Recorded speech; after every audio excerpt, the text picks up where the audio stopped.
Hello students. हम पढ़ रहे थे शैवाल।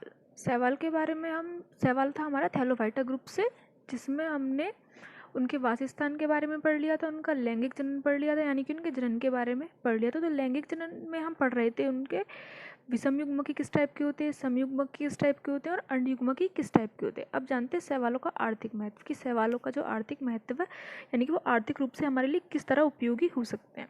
तो सबसे पहले आता है शैवाल खाद्य पदार्थों के रूप में, कि शैवाल का खाद्य पदार्थ के रूप में हम किस तरीके से प्रयोग कर सकते हैं।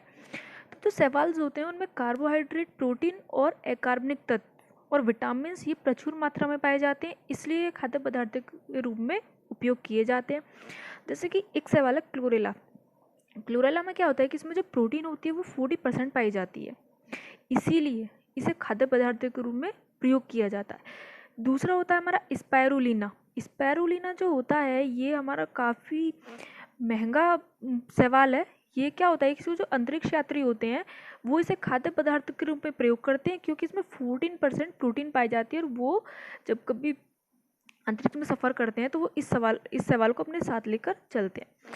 एक होता है सोयाबीन। सोयाबीन हालांकि हमारा शैवाल नहीं है, लेकिन फिर भी सोयाबीन को इसलिए खाया जाता है क्योंकि इसमें 14% इसमें प्रोटीन पाया जाता है। अब जानते हैं लेमिनेरिया के बारे में, कि लेमिनेरिया शैवाल को क्यों उपयोग में लाया जाता है खाद्य पदार्थ के रूप में। तो लेमिनेरिया जो होता है इसमें आयोडीन की मात्रा काफ़ी, आयोडीन जो होता है वो प्रचुर मात्रा में पाया जाता है, इसलिए लेमिनेरिया को लेमिनेरिया शैवाल है उसको खाद्य पदार्थ के रूप में यूज़ करते हैं। अब आता है अलवा। अलवा जो होता है ये समुद्र में पाया जाता है, इसलिए इसको समुद्री सलाद के रूप में प्रयोग करते हैं, या फिर इसे ये भी कह सकते हैं कि समुद्री सलाद के रूप में खाया जाता है। तो ऐसा हमारा क्वेश्चन बन जाता है एग्जाम में कि समुद्री सलाद के रूप में किस शैवाल को प्रयोग किया जाता है। तो अलवा जो है वो हमारा समुद्री सलाद के रूप में प्रयोग में लाया जाता है या फिर खाया जाता है। अब जानते हैं कि मनुष्यों के लिए तो हो गए खाद्य पदार्थ के रूप में, अब जंतुओं के लिए खाद्य पदार्थ के रूप में क्या होते हैं। खाद्य पदार्थ के रूप में जो शैवाल होते हैं जंतुओं के लिए वो कौन कौन से होते हैं। जंतु के लिए होता है सारगासम मैक्रोसिस्टिस नामक शैवाल है, ये जंतुओं के चारे के रूप में प्रयोग किया जाता है, ये सारगासम और मैक्रोसिस्टिस। अब जानते हैं कि शैवाल जो होते हैं वो व्यवसाय में कौन कौन से यूज़ होते हैं, यानी व्यवसाय में भी यूज़ होते हैं, जब खाद्य पदार्थ के रूप में यूज़ होते हैं ये। तो एल्जिन नामक पदार्थ होता है एक, जो एलेरिया और लेमिनेरिया नामक शैवाल से प्राप्त किया जाता है। जो एल्जिन नामक ये पदार्थ होता है इसका प्रयोग जो होता है, इसका प्रयोग किया जाता है टाइपराइटर के रूलर बनाने में, या फिर जो एजोलेंसिल फिल्में होती है हमारी उसको बनाने में इसका एल्जिन नामक पदार्थ का उपयोग किया जाता है। और ये कौन से शैवाल में पाया जाता है, एलेरिया और लेमिनेरिया। अब जानते हैं अगार अगार के बारे में। अगार अगार हमारा काफ़ी इंपॉर्टेंट शैवाल है, एग्जाम में बहुत बार पूछा जाता है कि अगार अगार कौन सा शैवाल है और उसका किस तरीके से प्रयोग किया जाता है। तो जो अगार अगार है हमारा, ये जो शैवाल होता है जेलेडियम और ग्रेसिलेरिया नामक शैवाल से प्राप्त किया जाता है। जिलेडियम और ग्रेसिलेरिया। इसमें क्या होता है कि अगार अगार में शैवाल जो होता है ये प्रयोगशाला में पौधों के संवर्धन संबंधी प्रयोगों में प्रयोग किया जाता है, और ये पदार्थ जो होता है आइसक्रीम और जेली को बनाने में भी प्रयोग किया जाता है। अब जानते हैं शैवाल कृषि में किस तरीके से उपयोगी है। तो एनाबीना और नॉइस्ट्रो काफ़ी इंपॉर्टेंट शैवाल है हमारे। ये क्या करते हैं कि ये जो होते हैं मृदा में नाइट्रोजन का स्थिरीकरण करते हैं, जिससे भूमि की जो उर्वरता होती है, यानी कि भूमि की जो भूमि उपजाऊ बन जाती है, भूमि की उर्वरता शक्ति बढ़ जाती है, यानी कि भूमि हमारी ज़्यादा से ज़्यादा उपजाऊ हो जाती है।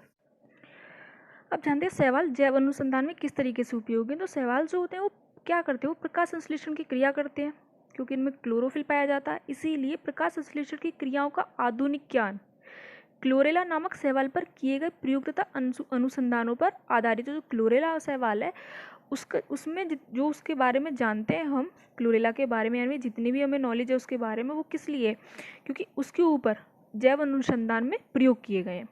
अब जानते हैं शैवालों के हानिकारक प्रभाव। जब इसके आर्थिक महत्व हो सकते हैं तो इसके हानिकारक प्रभाव भी होंगे। तो जैसे कि शैवालों में एनाबीना नोस्टोक ये भूमि की उर्वरता को बढ़ाते हैं, लेकिन क्या करते हैं कि जो एनाबीना नोस्टोक माइक्रोसिस्टिस ये जलाशय में जल उफान पैदा करते हैं, यानी कि वाटर ब्लूम्स पैदा करते हैं। इससे जल क्या होता है, इससे जल सड़ जाता है और जलाशय में उत्पन्न जीव, मछली ये क्या होते हैं, ये आदि मर जाते हैं और जंतुओं को भी यह जल नुकसान करता है या फिर उनकी भी मृत्यु हो सकती है।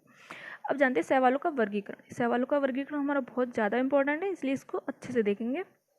जो शैवाल है उनको 3 वर्गों में विभाजित किया गया है। फर्स्ट क्लोरोफाइसी, दूसरा फियोफाइसी, थर्ड हमारा रोडोफाइसी। तो क्लोरोफाइसी में आते हैं हमारे हरे शैवाल, फियोफाइसी में आते हैं भूरे शैवाल, रोडोफाइसी है लाल शैवाल, यानी कि इनको ये भी कह सकते हैं, इनके कॉमन नाम है ये क्लोरोफाइसी का हरे शैवाल कॉमन नाम है, फियोफाइसी का भूरे शैवाल कॉमन नाम है और रोडोफाइसी का लाल शैवाल कॉमन नाम है। अब जानते हैं इनमें वर्णक कौन कौन से पाए जाते हैं। तो इनमें वर्णक पाया जाता है, क्लोरोफाइसी में पाया जाता है पर्णहरिम ए बी, फियोफाइसी में पाया जाता है पर्णहरिम ए और सी, और रोडोफाइसी में पाया जाता है पर्णहरिम ए डी। या फिर आप इस तरीके से भी याद कर सकते हैं इसको, ए बी सी डी। ए तो सभी में कॉमन है, लेकिन बी सी डी ये सीरीज में पाया गया है। तो अब जानते हैं कि इनमें संचित भोज्य पदार्थ क्या क्या पाए जाते हैं। तो पर्णहरिम ए सी फ्यूकोजैंथिन, पर्णहरिम ए डी फाइको एरिथ्रिन। अब जानते हैं संचित भोज्य पदार्थ कौन कौन से हैं। तो संचित भोज्य पदार्थ है, क्लोरोफाइसी में पाया जाता है स्टार्च, फियोफाइसी में पाया जाता है मैनिटोल और लेमिनेरिन नामक स्टार्च, और रोडोफाइसी में पाया जाता है फ्लोरिडियम और फ्लोरिडियम स्टार्च। अब इनका वासस्थान क्या है कि ये कहाँ रहते हैं। तो जो क्लोरोफाइसी है वो पाए जाते हैं ताजे जल में, और फियोफाइसी पाए जाते हैं समुद्री जल में, और रोडोफाइसी पाए जाते हैं समुद्री जल में। अब जानते हैं क्लोरोफाइसी के बारे में कि जो हरे शैवाल होते हैं इनके मुख्य लक्षण क्या होते हैं। तो क्लोरोफाइसी जो होते हैं इनमें क्लोरोप्लास्ट पाया जाता है, यानी कि जो हम इसका वर्गीकरण हम देख चुके हैं वही इसके मुख्य लक्षण में भी आएगा। कि क्लोरोप्लास्ट में क्या होता है कि क्लोरोप्लास्ट में पर्णहरिम ए बी और कैरोटीन और जेंथोफिल पाए जाते हैं। दूसरा, इनमें खाद्य संचय में इनके लिए क्लोरोप्लास्ट में डिस्क जैसी संरचना होती है, यानी कि इनके अंदर जो क्लोरोप्लास्ट होता है उसमें एक डिस्क जैसी संरचना होती है जिसे बोलते हैं पायरिनाइड। ये इंपॉर्टेंट है, पूछ लिया जाता है कई बार कि खाद्य संचय में जो क्लोरोप्लास्ट होता है उसमें कैसी संरचना होती है और उसको क्या बोलते हैं, या फिर पायरिनाइड क्या है। अब इनकी जो कोशिका भित्ति होती है वो सेलुलोज की बनी होती है, जिसके बाहर पैक्टिन नामक पदार्थ का एक आवरण होता है जिसे पैक्टोज कहते हैं। जो संचित भोजन है वो मंड या स्टार्च के रूप में उपयोगी होता है। स्टार्च ये एक इंग्लिश वर्ड है और इसको हिंदी में बोलते हैं मंड। और इनमें जो जनन पाया जाता है वो अलैंगिक जनन चल बीजाणु द्वारा होता है। नेक्स्ट, इनमें सभी प्रकार के अलैंगिक जनन पाए जाते हैं। इनके उदाहरण देखते हैं। इनके उदाहरण बहुत ज़्यादा जरूरी है, इनके उदाहरण आपको याद करने सबसे ज़्यादा जरूरी है। इनके उदाहरण यूलोथ्रिक्स, यानी कि यूलोथ्रिक्स क्लोरोफाइसी के एग्जाम्पल हैं। यूलोथ्रिक्स कारा, अल्वा, स्पायरोगायरा, वॉलवॉक्स, क्लेमाइडोमोनास आदि। अब जानते हैं फियोफाइसी के बारे में, यानी कि भूरे शैवाल क्या है। तो भूरे शैवाल जो होते हैं इनमें भी पर्णहरिम ए सी और फ्यूकोजैंथिन पाया जाता है वर्णक।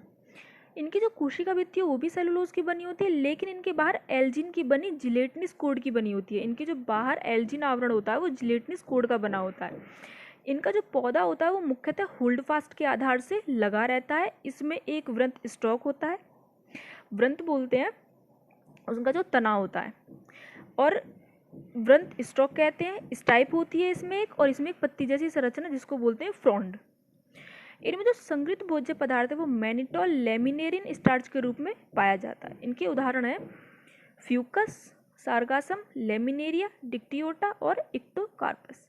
अब जानते हैं रोडोफाइसी के बारे में। रोडोफाइसी का कॉमन नाम है लाल शैवाल। इनमें क्या होता है कि इनमें पर्णहरिम ए डी तथा फाइको इरिथ्रिन वर्णक पाया जाता है। इनका रंग कैसा होता है, इनका लाल रंग फाइको इरिथ्रिन वर्णक की वजह से होता है। संगृहीत भोज्य पदार्थ जो होते हैं इनमें फ्लोरिडियन स्टार्च के रूप में होता है इनमें। और इनमें जो लैंगिक जनन है वो अंडयुग्मकी प्रकार का होता है। इनके उदाहरण क्या है, इनके उदाहरण पॉलीसिफोनिया, पोरफाइटा, जेलिडियम, ग्रेसिलेरिया आदि है। शैवाल हमारा कंप्लीट हो चुका। अब नेक्स्ट टॉपिक में हम जानेंगे ब्रायोफाइट्स के बारे में कि ब्रायोफाइट्स क्या होते हैं।